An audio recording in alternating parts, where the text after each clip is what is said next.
History is full of mysteries, strange events, and moments that defy logic. Behind every headline and dusty archive lies a story waiting to be heard. From the curious to the forgotten, we explore the unexplained. The Dancing Plague of 1518 was a bizarre episode of dancing mania that occurred in Strasbourg, Alsace, present-day France, lasting from July to September 1518. It began when a woman named Frau Troffea started dancing uncontrollably in the streets on July 14th, an event that triggered a mass phenomenon. Within days, dozens, and eventually between 50 and 400 people, were seized by an irresistible compulsion to dance for weeks, often without music, in the scorching summer heat. Their movements were described as frantic and spasmodic, leading to severe exhaustion, injuries, and in some cases, death from heart attacks, strokes, or sheer physical collapse.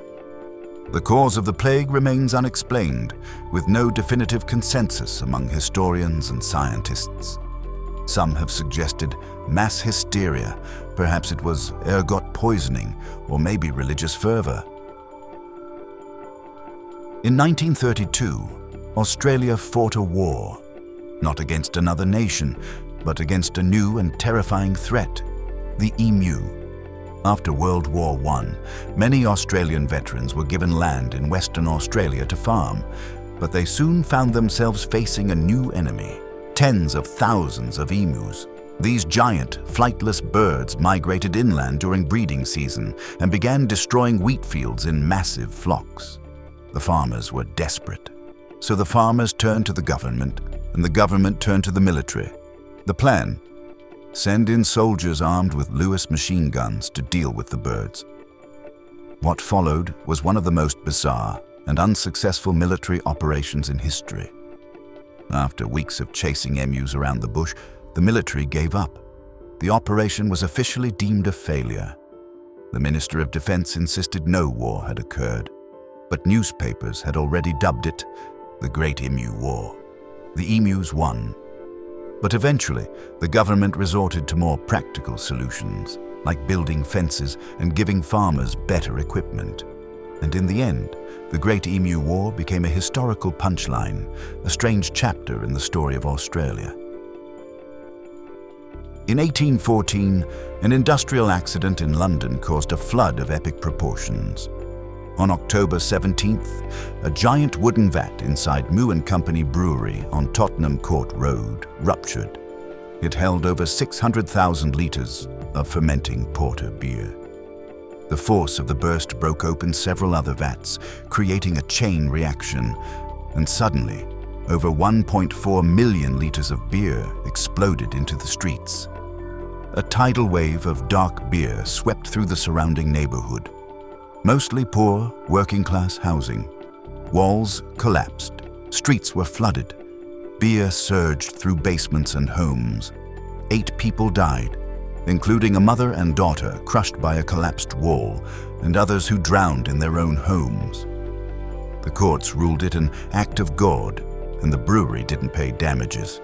In fact, they kept operating for over a century after. But the London beer flood went down in history as one of the weirdest industrial accidents ever recorded. In the quiet village of Woolpit in Suffolk, England, sometime in the 12th century, 2 children appeared out of nowhere, a young boy and girl, with green skin. The children were found near a wolf pit, from which the village gets its name. They spoke an unknown language, wore strange clothes, and refused to eat anything but raw green beans. Eventually, after days of refusing food, they were given beans which they devoured. The boy, sadly, died not long after, but the girl survived. Over time, her green hue faded. She learned English, and when she was finally able to communicate, her story raised even more questions. She said she and her brother came from a land called St. Martin's Land, a place of eternal twilight where everything was green. She said they had been herding their father's cattle heard a strange sound, entered a tunnel, and suddenly found themselves in Woolpit.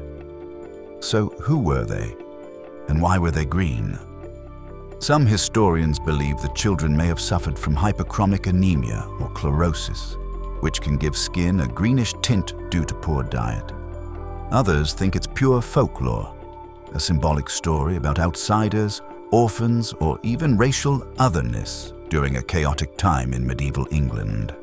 And of course, some say they were not of this world at all. The story survives in 2 medieval accounts written decades later.